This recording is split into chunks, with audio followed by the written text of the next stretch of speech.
Okay, so now we are going to take a look at the upcoming ornament you're going to make. Don't be afraid. It is very doable. Otherwise, I wouldn't have made this for your project. So this is also a chance to show you an example of multicoloring. As you can see when you click on it, that there's multiple colors here. This has no bearing on the final print, but it looks very nice on the work plane. So this is a number of shapes and some different techniques that you guys may not have gotten a chance to work on yet or use, and some little insider tips on how to make a very nice and clean ornament design. And so I'm trying to hide my workspace with all my extra stuff up there. So let's get working on this ornament for you to get ready for printing. Okay, so we are back at the Makerspace Academy Tinkercad account. Again, you will want to be working on your own account page on your site. You should not be working in the Makerspace Academy page, but this is something that's already accessible, and I want you, and you won't have to see my private account in order to see what I'm working on for your projects.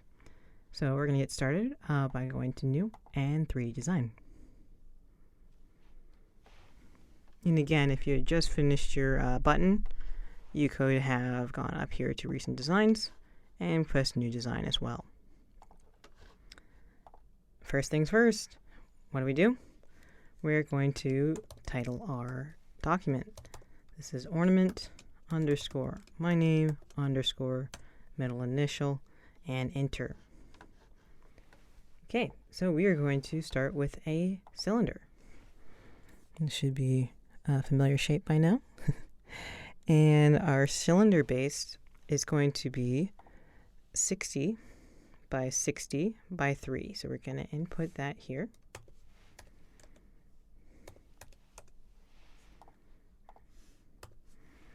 Now you might notice that I've used 3 millimeters a lot. That is millimeters. That's going to be kind of thin, but it is lightweight. Something that people often want to do is they want to do like a box, or they want to do some kind of shape, and 3D printing doesn't always like that when it's printed sometimes. So the more layers you have, the more weight it adds, and that can press and then eventually curl the bottom of that if it hasn't been prepped properly. And that's on us, but it also is something to note for design, is that you don't have to have a lot of layers for it to be strong. So this is, I don't know, anywhere from maybe 10 to 15 layers of 3D printing plus infill. The infill is the extra stuff that goes inside, and I'll show you that when you come in to print any of your files. But this makes a good, strong, solid base. Not too thick, not too thin, just about right. So we have our 60 by 60 by 3 cylinder, and we're going to max out those sides again, 64. And we're not going to do any bevels or any segments or anything. You could if you wanted to, but it's not necessary for this one. And this is mainly because it is going to be exported, and so you don't want to have to do that. We are going to have to tweak our button for something down the road. All right, so we have our base cylinder. And we're going to get to the little details of there. So let's start with the details inside the ornament itself before we get to the little hanger part on top. So we're just going to move this to the side and add in a box. So this box is going to be redimensioned to 3. You can click and drag it or manually input 3 here. And then we're going to change this width. I like clicking on this box and change it to 64. And that 64 means it's going to hang over the edge of this side, and it'll make more sense when we get towards the end of the project. Then we're going to Command D and duplicate that. Actually, before we do that, I'm going to go back a bit. Not too far back. There we go. Forgot to add my height in here. So this height is going to be at 6, so that the details really show up. And now Command D. And we're going to move this down, Shift and hold this down until you go down to 20. And you can manually input that here. And you know you've got the right dimensions for this when you click and hold this, and it should be at 23 for the side right there. So you have 64 by 23 for when you highlight both boxes together. And if it's not lined up, like the shift, maybe your shift key isn't working like mine isn't over here, or whatnot, you can always double check and align it. It seems like it's not aligned anyway, so we're just going to do a central align right there. Click off, and I can double check because all these boxes are grayed out. And then we're going to group them together. This is similar to that technique that we did with the buttonholes. You can move the same object together without having to worry about is this matching up or moving it one at a time. So like so. And then we're going to do another box again. It's for these little diamonds that were inside. And we're just going to change that. We can change it up here if we'd like. We can do 10 by 10 and with a height of 6. And then we're going to rotate that. So sometimes it helps to zoom in a little bit. I'm just using the wheel to zoom in here. And we're going to see there arrow down here. And if you press and hold shift, it removes all these extra lines that are on the screen. And you're only going to have like 45, 90, and whatnot. So we're just going to rotate that to the 45 degrees. And now you have a nice little diamond here. And we're going to move that over. So these little boxes are going to get moved like so. By pressing them, what's our favorite? Copy / recreate tool. Duplicate. And we're going to move this over. I think that has some weird dimensions. So we're going to move this over by 20. And we're going to duplicate one more time, and it should move over one more time. And we're going to group that. Okay. So let's line these up. We're going to do a line first of these objects, center and center again. You see that's another example of, oh, it looks kind of straight there. You don't have to guess if it's straight. Just use a line and it'll let you know if it is or not. And then we're going to group that together. Zoom out a little bit. And now we're going to line up both of our objects by lining them. Highlight both your circle base, your ornament base, and your details together. And then like so, center and center again. Okay, and then we're going to finally highlight both and group them. Throughout these stages, you can actually like recolor everything if you wanted to do what I was doing in the example. And do that. But again, it has no bearing. It just looks nice. Okay, so right now we're just going to group it. It's all going to be the same color.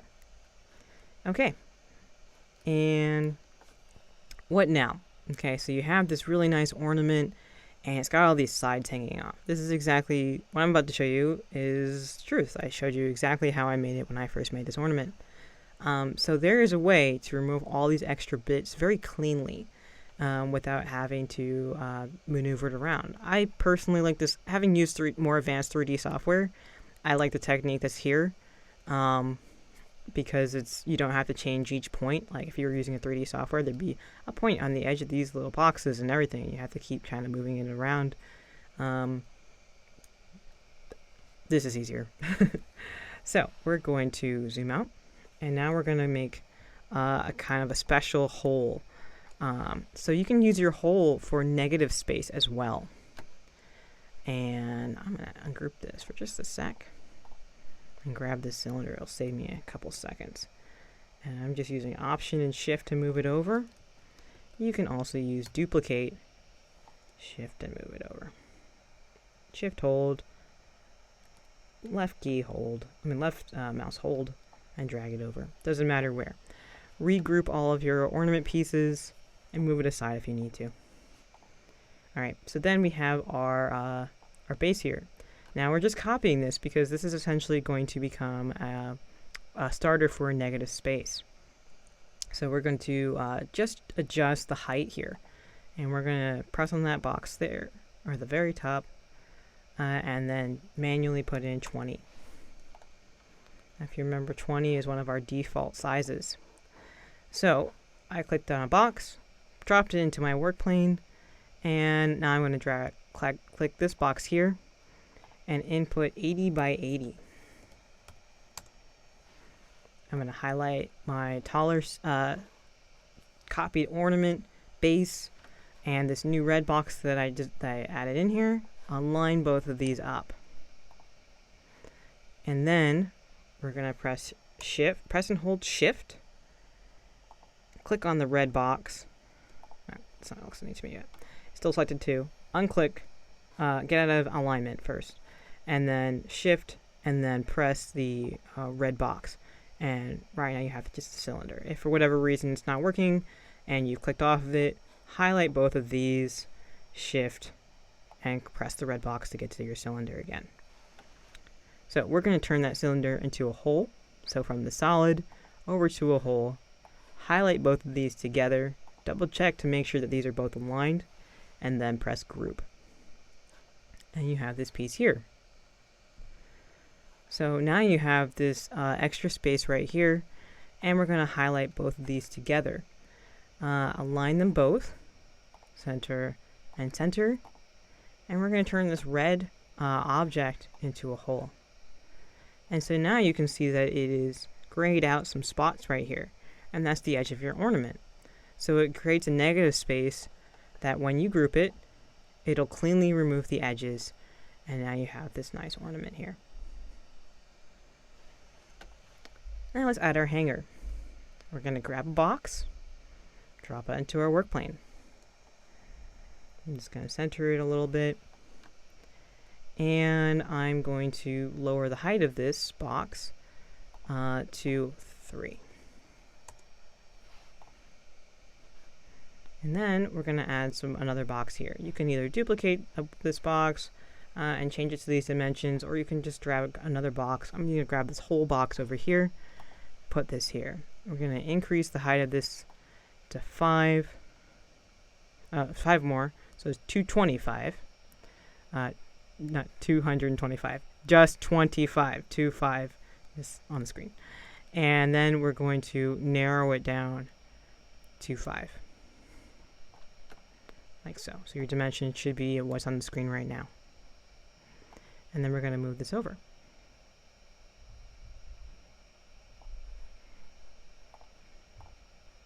Grab that.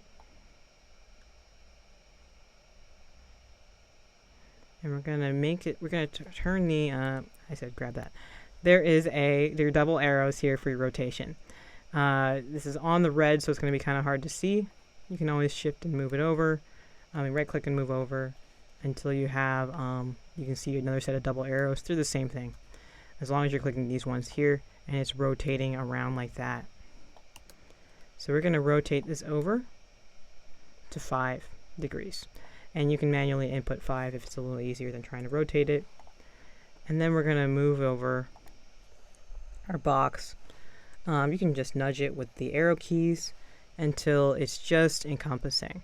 Now, it's okay. It does not have to look exactly like this. And the reason being is that once you do the next steps that I'm about to show you, it all balances out. So this one just happens to be touching the corner here. And as long as it's covering this edge and is making a nice diagonal slit, like slant, that's good. Something important to note. Once you have rotated something, you don't want to start stretching it out because it does not work the same way. And if you know that, because once you rotate it back, say you want to rotate it by 5 degrees, again, this is back up again, you notice it doesn't have these nice sharp edges. The box, you can see that has these angles in here. Again, that's with the mathematics. If you ever want to adjust a shape that you have rotated, you want to rotate it back. So you might want to have the ability to take notes or make sure that you are very sure of what you are resizing first. So you're not adjusting that and to look all squeezed and squozed in the wrong way. Okay, so we have this, and we're going to group this hold box and this other box together, like so. And then we're going to select it, make sure it's selected, and duplicate. Now we're going to go to mirror and mirror it, one of our shapes, and you know you've done that correctly because they kind of are overlapping with these diagonal lines on here. And then we're going to click this one that has the diagonal on this side slanting downwards to your lower right hand corner and ungroup it. Select just this box and delete it with your delete key, and now you're going to highlight this box here with their whole box, just red box here with their whole box here, and group them together. And now you've made this nice diagonal shape. I mean, the kind of a trapezoid shape, but diagonals on both edges, and that is balanced. So you notice you haven't really moved anything. You just mirrored those things, and feel free to look at this again. It's a different technique, to make something look balanced and neat and slanted and intentional. So we're just gonna scroll out, shift to recenter it, shift right click recenter, and move this up towards the top. Now we're going to add in our ring and drop it onto our work plane. And our dimensions for our ring have a radius of 6 and a wall thickness of 3. And you want to lower your height to 3 as well. And we're going to manually move this over, and I want to center this again. So shift and right click. If you can only practice one thing, if anything, it's shift, right click, and just kind of rotate around your board. It's a very useful technique to readjust your camera movements. And so you have this. This one happens to already be here. I wanted it to kind of, the hole to just kiss the top of this line of your trapezoid here. And, is it trapezoid? No, it's trapezoid. Yeah. And so we're going to grab all 3 of these objects together, your ornament base, this little red piece here, and your circle hanger, align them all in the center of one, the vertical center right there. And then we're going to group those together, and your ornament's complete. If you want, you can always move this down a little bit. Make sure you select both and have both your ring and your trapezoid together highlighted so that they move at once. You can always group that if you want to as well. Like so. And you have your finished ornament. Okay, so in our next section, we're going to be working on some miniature items. And those miniatures are just small because they don't take up a lot of space, and to teach you about orientating files, preparing them for 3D printing, and keep those things in mind. Everything we've made so far is very flat, as you can see here, and they won't have a lot of problems in the printer, but you will want to keep in mind some other things if you work on something more complicated, as 3D prints end up going.